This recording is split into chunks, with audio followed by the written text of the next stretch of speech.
Ang kwentong ito ay hango sa totoong buhay. Karanasan ito ni Poncio. Taong 1980. Tuba, Benguet.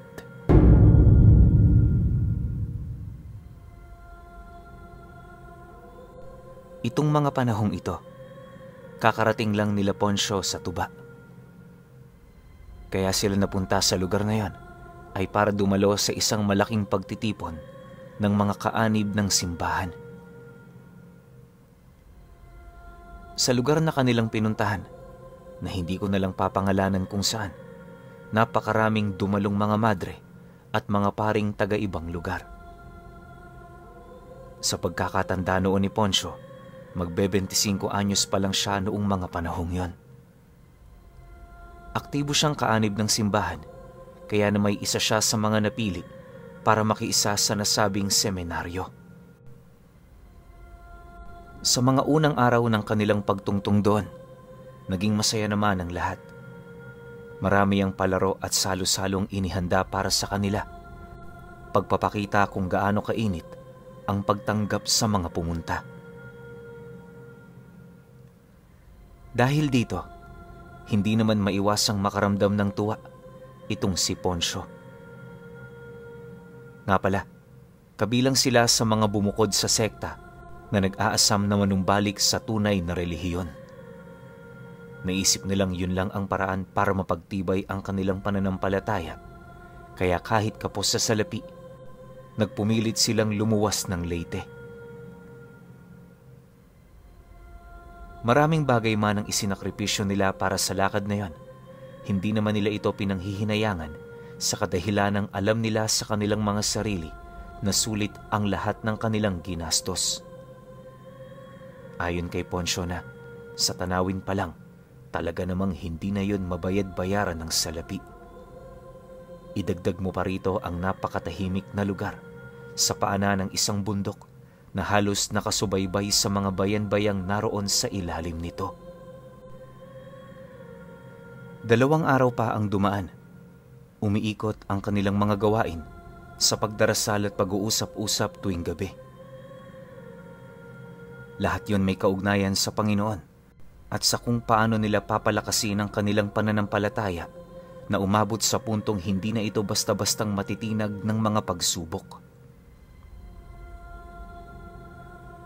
Ayon kay Poncio na, yun naman talaga ang pangunahing dahilan kung bakit sila nagtipon doon sa loob ng 2 linggo.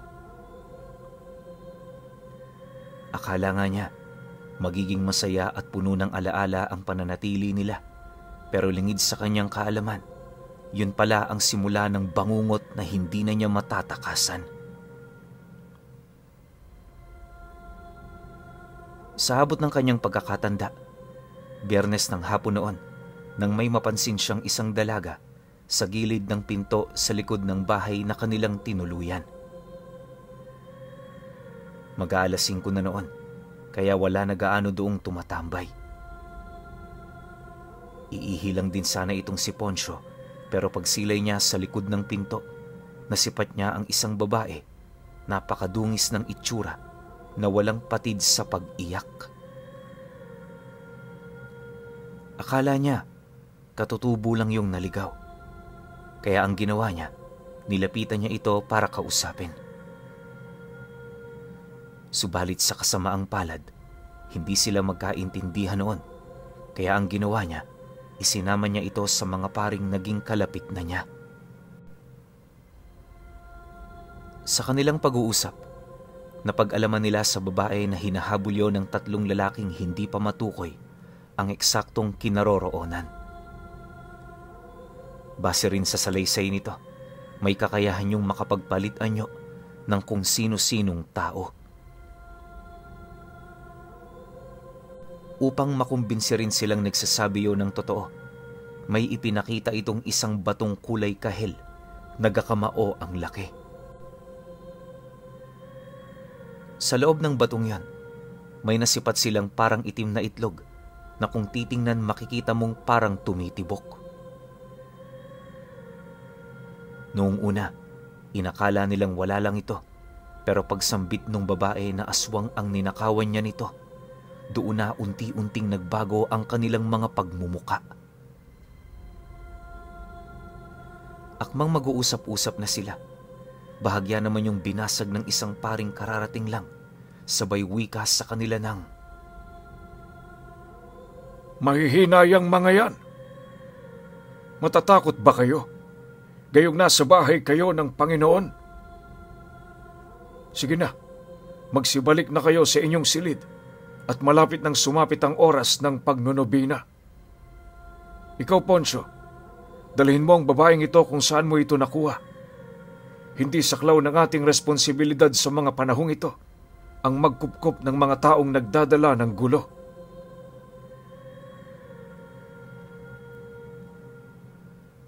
Pagkalahad naman ng pare, agad namang nagsialisan ang mga nakikiusyoso. Si Poncio naman noon, dali-dali namang hinawakan ng braso nito. Sabay punta sa likurang bahagi ng bahay kung saan sila nanunuluyan. Habang binabagtas naman niya ang daan, nanatili naman siyang tahimik. Kampante siya sa ganoong estado, gawa ng sa isip-isip niya, hindi naman nakakapagtagalog ang babaeng yon.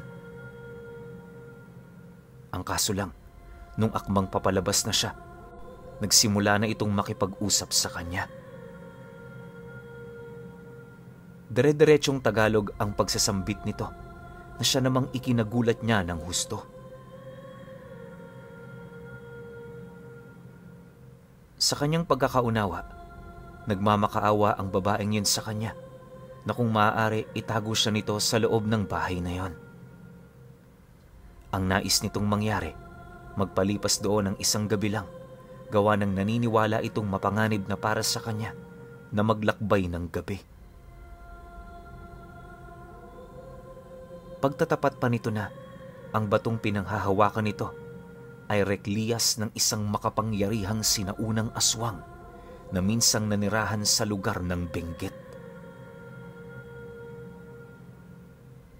Matinding hirap din ang kanyang pinagdaanan para makuha ito, at sa kahit na anong sitwasyon, wala siyang balak na isuko ang kanyang pinaghirapan. Dagdag pa ng babae na kung sakali mang matutulungan siya ni Poncio, handa siyang bigyan nito ng isang medalyon. Sa pagpapatuloy naman ng kanilang pag-uusap, doon niya nalaman na isa palang disipulo ng Bobaylan ang babae. Kumakalap ito ng mga bagay na may kapangyarihan, kalakip ng mga mutya at bertud ng kaliwa na siya namang pinag-aaralan nila habang sila'y nagsasanay. Mariin din itong inilahad na sa mga oras na yon, wala na itong malalapitang iba maliban sa kanya, sa kadahilanang ang ginawa nito ay hindi alam ng kanyang maestra. Nabanggit din ng babae na ang rekliyas na nakuha niya ay matagal na nilang inaasam na pag-aralan. Inakala rin itong madali niya lang yung makukuha, pero pagpasok niya sa pinagtataguan nito, napagtanto niyang purong gabo ng aswang ang nagbabantay sa bagay na yon. Nang maramdaman naman itong mahuhuli na siya, lahat ng tangan niya ginamit niya para makawala. Sa kanyang pagtakas, kung saan-saan siya sumuot hanggang sa muntik na siyang mahulog sa isang bangin. Mabuti na lang, hindi ito ipinahintulot ng Panginoon, kaya na may nanatili siyang buhay sa mga oras na yon.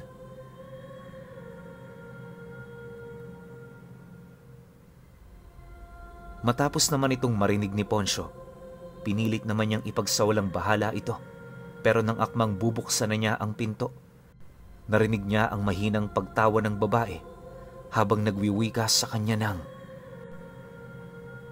"Isang malaking pagkakamali kapag pinalayas mo ko. Alam mo ba, nanahan dito ng ilang oras ang rekliyas na ito?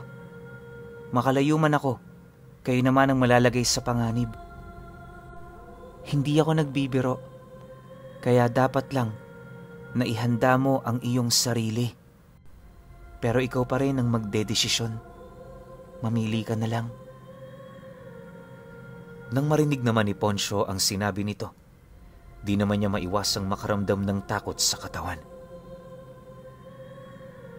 Bagaman mga katagalang ang binitawan ng babae, malakas ang kanyang kutob na nagsasabi yon ng totoo.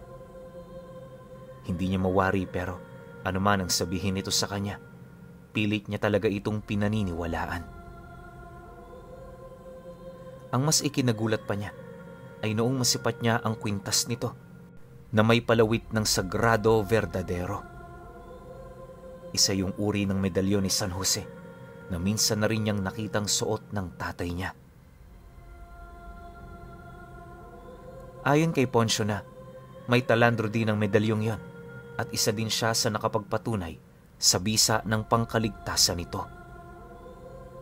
Dagdag pa niya na maaaring nakakatawa man yun para sa iba, pero alam niya sa kanyang sarili na yon ay totoo. Makalipas pa ang ilang minuto nilang pag-uusap, imbis na itaboy ang babae, palihim niya yung ipinasok sa kanyang silid. Sa isip-isip niya, bahala na ako nung sasabihin ng mga kasama niya. Ang importante ay mailigtas niya yon sa mga nilalang na nagtatangkang kumitil sa buhay nito. Mabuti na lang, pagpasok niya noon sa kanyang silid, natao namang kumakain ng hapunan ng kanyang mga kasama. Yon ang ginamit niyang pagkakataon upang palihim yung maikubli sa ilalim ng kanyang higaan.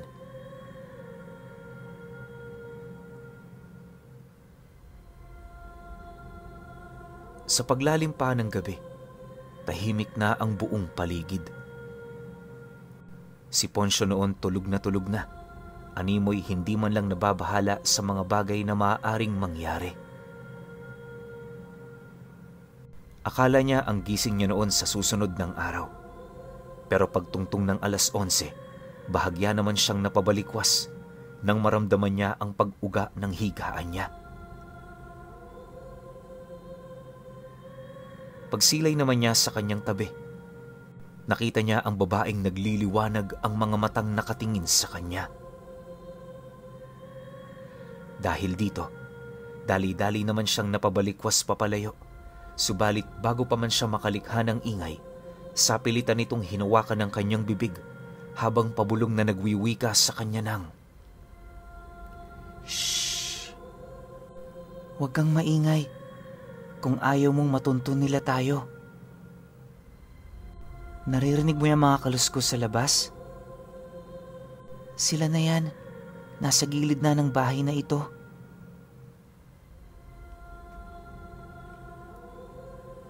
Nang marinig naman ni Poncio ang sinabi ng babae, dahan-dahan namang nanlaki ang kanyang mga mata nang marinig niya ang mga kaluskos na sinasabayan ng malalakas na pag-angil. Hindi niya mawari kung saan yun nagmumula, pero anuman ang nilalang na yon, alam niyang napakabangis nito.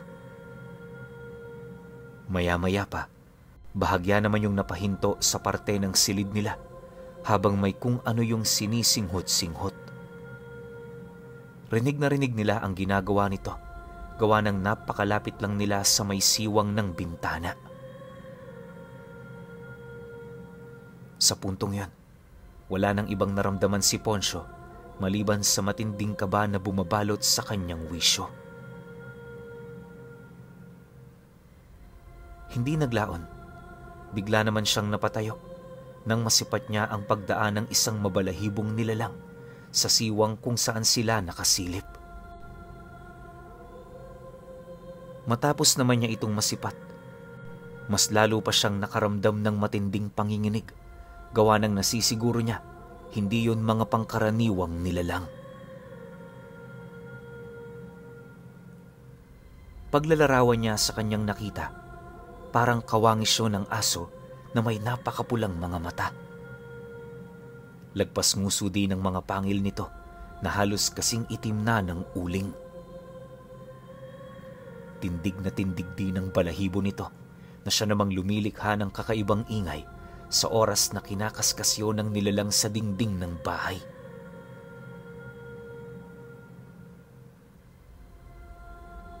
Dahil sa pangyayaring yon, pabulong naman niyang kinausap ang babae ukol sa kanilang gagawin. Sa sobrang pagkataranta kasi noon ni Poncio, naisip niyang wala nang ibang ligtas na lugar maliban sa pagsunod dito. Pagpatak naman ng 2:00 ng madaling araw, nang mapansin niyang humina na ang pagpaparamdam ng mga nilalang, dali-dali naman niyang nilapitan ng babae habang nagwiwika rito ng, "Saan ka pupunta? Sasama ako sa'yo. Huwag mo akong iwan dito. Parang awa mo na." Kasabay ng kanyang pagwika ay ang paulit-ulit naman niyang pagmamakaawa sa disipulo ng babaylan, hanggang sa hindi naglaon, napilitan na yung isama siya.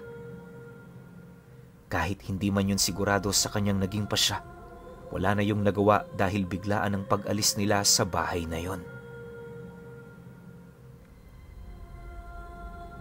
Bago pa man sumapit ang 6:00 ng madaling araw, milya-milya na ang layo nila sa lugar kung saan nanuluyan sila Poncio. Bagaman nag-aalala sa sasabihin ng kanyang mga kasama, di naman niya na yun inisip pa dahil ang mas mahalaga noon para sa kanya, mailigtas ang buhay niya. Sa kanilang paglalakad, nabanggit ng babae sa kanya na matagal na silang naninirahan sa mga bundok. Bawat daan at pasikot-sikot gamay na nila ito, kaya na may iwasan niyang isipin na baka maligaw sila. Pagmamayabang pa nito sa kanya na sa susunod na bundok, mararating nila ang isang sitio na kadalasang pinupuntahan nila ng kanyang maestro para bumili ng kanilang mga pangangailangan. Nang marinig naman ni Poncio ang sinabi nito, halos hindi niya maisip kung gaano kahirap ang buhay nung babae. Isipin ninyo, napakatirik ng mga daang tinatahak nila, tapos yung mga lugar na may tao, napakalayo sa bawat isa. Katakot-takot din ang daang iyong tatahakin sa oras na abutan ka ng 10 oras sa labas. Makalipas pa ang ilang oras nilang paglalakad, narating na nga nila ang gitnang bahagi ng isang bundok kung saan sa gilid ng matarik na bangin may nakatayong puno na siya namang pinagkakapitan ng isang lumang bahay. Kung titingnan, masasabi mong abandonado na ang lugar na yon, pero lingid sa kaalaman ng mga taong nakakita rito, may naninirahan doong isang matandang babaylan. Ayon sa dalaga na, sa sobrang tanda nito, maraming digmaan na yung naabutan. Kahit higit 100 na din ang edad ng matanda, wala pa ring bakas sa katawan nito ang katandaan, gawa ng kayang-kaya pa rin itong maglambitin sa mga puno para makababa ng mabilis sa kanyang bahay. Maya-maya pa, nang maakyat na nila ang bahay na yon, unang tumambad sa kanila ay yung matandang abalang-abala sa pananabako. Yung kasuotan nito napakalayo sa isang karaniwang tao, kaya na may halos hindi niya yun makilala kung katutubo ba o pawang ordinaryong maralitang pamilya. Isipin ninyo, bukod sa suot nitong gawa sa balat ng hayop, may mga pantakip din yun sa kanyang kasarian na binuo lamang sa pamamagitan ng mga tuyong dahon. Punong-puno rin ng ukit ang katawan nito na siya namang mas lalong nagbibigay ng katangi-tanging itsura sa matanda.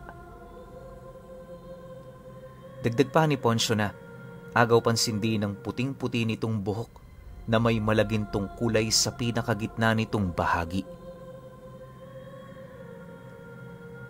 Sa pagsilay naman sa kanila ng matanda, agad naman itong tinawag ang kanyang disipulo. Paglapit naman doon ng babae, agad naman itong tinanong ang tungkol kay Poncio. Sa pagpapatuloy naman ng pag-uusap ng dalawa, halos wala naman siya doong maintindihan, gawa ng gumagamit yon ng dialektong hindi niya alam. Akala niya mahihirapan siyang unawain ang mga sasabihin nito, pero pagkaraan pa ng ilang minuto, nasipat niya yung sinampal yung babaeng nagpasama sa kanya, sabay tayo at lakad patungo sa kinaroroonan niya. Pagharap naman ng matanda, seryoso naman yung nagtanong sa kanya ng, Alam mo ba kung gaano kaseryoso ang gulong pinasok mo? Hindi mo man lang ba naisip ang buhay ng mga iniwan mo para sa disipulo ko? Iho, sinunod mo na lang dapat ang nais ng pare. Hindi ka pa sana napahamak. Pero wala na tayong magagawa. Nangyari na ang hindi dapat mangyari. Sa ngayon, dito ka na muna makisilong sa amin. Hanggat hindi ko napapatay ang pinagnakawan niya ng relikyas, mananatili ka sa lugar na ito. Wala akong pakialam kahit abutin ka man ng pagtanda mo rito. Basta ang gusto ko, yun lang ang susundin mo. Nang marinig naman ni Poncio ang sinabi nito, tanging pagsang-ayon lamang ang kanyang naisagot. Ni katiting na pagtutol sa nais nitong mangyari, hindi na niya nagawa pa sa takot na baka kung ano ang gawin nito sa kanya. Sa paglipas pa ng mga buwan, namuhay sila ng payapa sa lugar na yon. Gustong-gusto na noong umuwi ni Poncio, pero dahil sa lakas ng mga sabulag at bagat ng matanda papalibot sa teritoryo nito, hirap na hirap doong makatagos ang mga gabunan. Isang taon pa ang dumaan. Unti-unti na ring nawala ng pag-asa itong si Poncio na makauwi sa kanila. Upang hindi naman siya maging pabigat sa pamamahay ng babaylan, lahat ng gawaing bahay tumulong na rin siya. Alam niyo, Pinuno, habang tumatagal nagkakaroon na siya ng pagtingin sa dalagang tinulungan niya. Kahit hindi siya sigurado, malakas ang kanyang kutob na ganun din ang nararamdaman nito para sa kanya. Sa kasagsagan naman ng kanilang pagmamabutihan, todo suporta naman ng maestra ng babae para sa kanilang dalawa. Inakala rin niyang wala na siyang pag-asang makauwi, pero pagkaraan ng 3 taon, doon na nga naganap ang isa sa mga bagay na ikinakabahala nila. Naging kampante noon kasi ang babaylan, kaya na may hindi na nito gaanong napansin ang panghihina ng kanyang mga bagat na itinanim. Isang gabi, habang payapa silang nagpapahinga sa loob ng bahay, naramdaman nila ang biglaang paglagas ng mga dahon sa buong lugar. Dahil sa pangyayaring yon, agad namang napatayo ang matanda, sabay tawag sa kanilang dalawa. Pagising naman noon ni Poncio, ramdam naman niya ang paggalaw ng puno na animoy nagmamadali yung gumapang papalayo sa bangin kung saan sila naroon. Para sa kanya, hindi na bago ang pangyayaring yan sa kadahilan ng paulit-ulit na noong ikinukwento ng babaylan ang tungkol sa engkanto nitong kaibigan na nanananahan sa nasabing puno. Sa oras ng panganib, kusa yung gagalaw para protektahan ang mga kaibigan nitong naninirahan sa bahay na nakakapit sa kanyang katawan.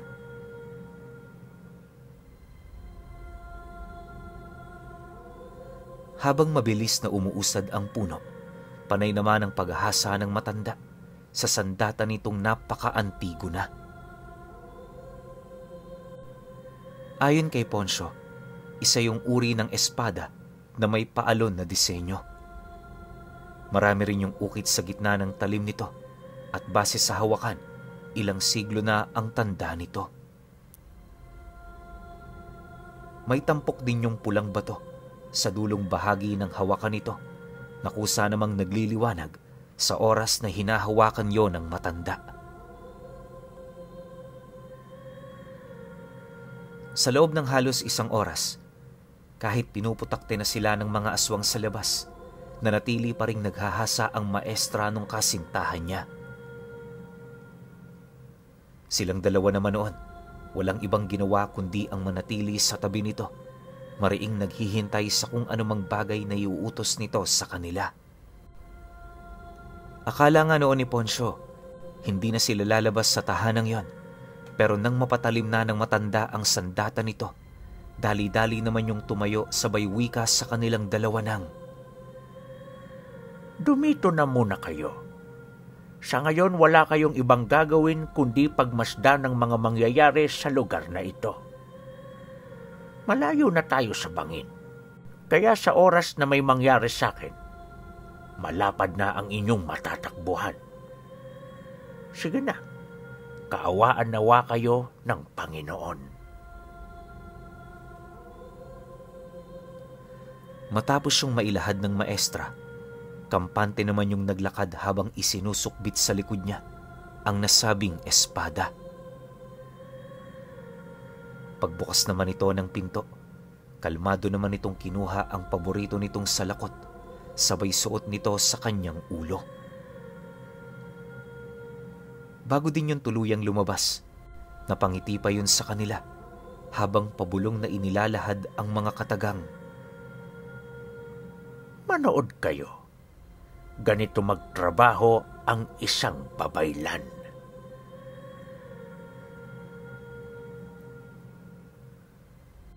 Pagkalahad naman ng matanda ng mga katagang yon, agad naman yung lumundag, papalabas ng bahay. Pagsilay naman ng mga gabunan sa ginawa nito, buong puwersa naman yung sumunggab sa kinaroroonan ng maestra. Sa isang iglap, agad namang lumaganap ang sigawan at pag-aangil sa buong paligid na tanging nagmumula sa hanay ng mga aswang. Sa kanilang paglalaban, maraming paraan na ang sinubukan ng mga gabunan pero nanatili itong bigo. Ang kalasag at ang espada ng matanda, sapat na para salagin ang lahat ng pag-atake nila. Wala ring nagagawa ang mga iniihip nilang usal, dahilan para makaramdam ng matinding panghihina ang kanilang puwersa. Sa abot naman ng pagkakatanda ni Poncio, nasa humigit 10 gabunan ang sumugod sa kanila noon. Mag-isa lang tong hinarap ng matanda, kung saan walang patid naman itong ipinamalas sa kanila ang itinatago nitong kakayahan. Sa pagpapatuloy ng ganoong pangyayari, kitang-kita ni Poncio kung gaano kadelikado at mapangwasak ang espada nito.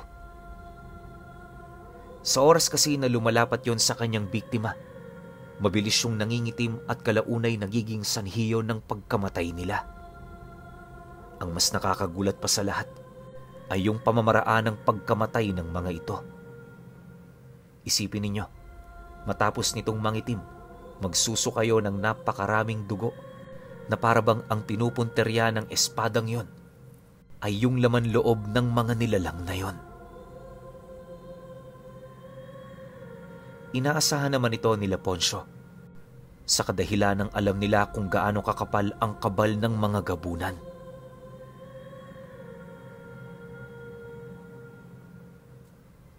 Pagdaan pa ng 1 oras na pakikipaglaban ng matanda, nasipat naman nila ang mabilis na pagpapalit anyo ng mga gabunang hindi pa nagtamo ng malubhang pinsala.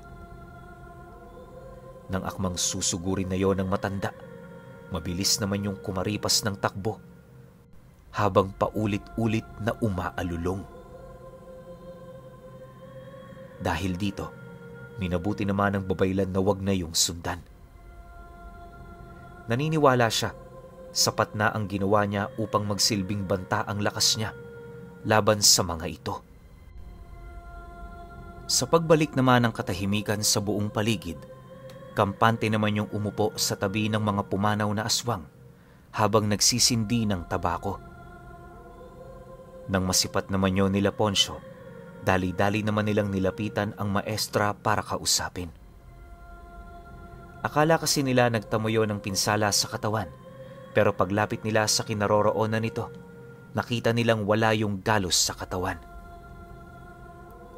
Imbis din na ang tungkol sa nangyari ang kanilang pag-usapan, purong biro naman ang ibinahagi sa kanila nung matanda.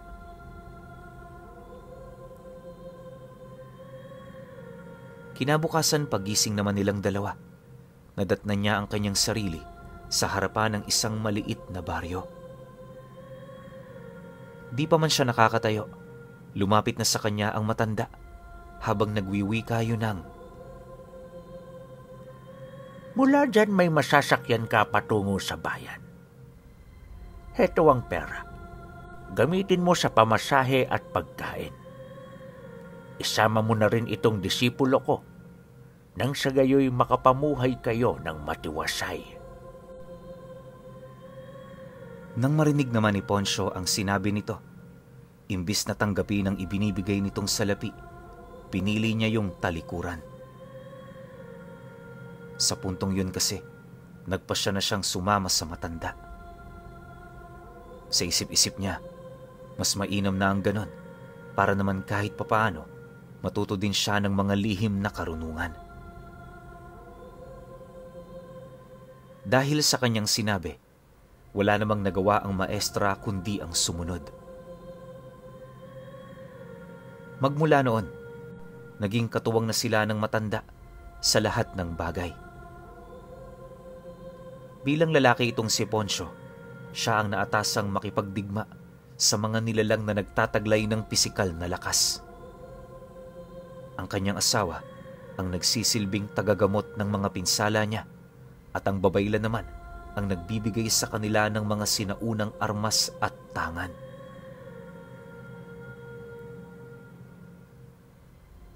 Sa loob ng ilang dekada, namuhay silang ganon hanggang sa pagpahinga-hina ng panahon ng matanda. Noong pumanaw ito, yung asawa na niya ang naging babaylan. Pinili na rin nilang manirahan sa tabi ng baryo kung saan lahat ng mga kaibigan nito kapiling pa rin nila. Ni isa wala sila roong tinalikuran dahil yon ang isa sa mga bagay na ipinanumpa nila. Ngayong pangkasalukuyan pinuno, matanda na itong si Poncio. Ganon din ang asawa niya. Ang dalawa nilang anak, kasalukuyang nanggagamot sa lugar nila. At ayon sa kanya, isa sa dalawa niyang anak ang pinamanahan nila ng Espada ng Babaylan.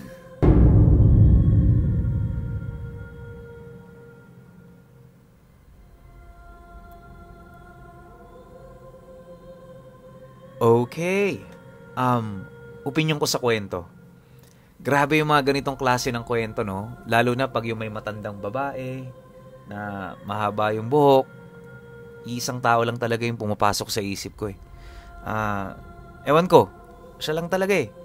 Alam ko naman, kilala niyo na kung sino yung tinutukoy ko, di ba? Yung matandang babae na nakatira sa Siraway.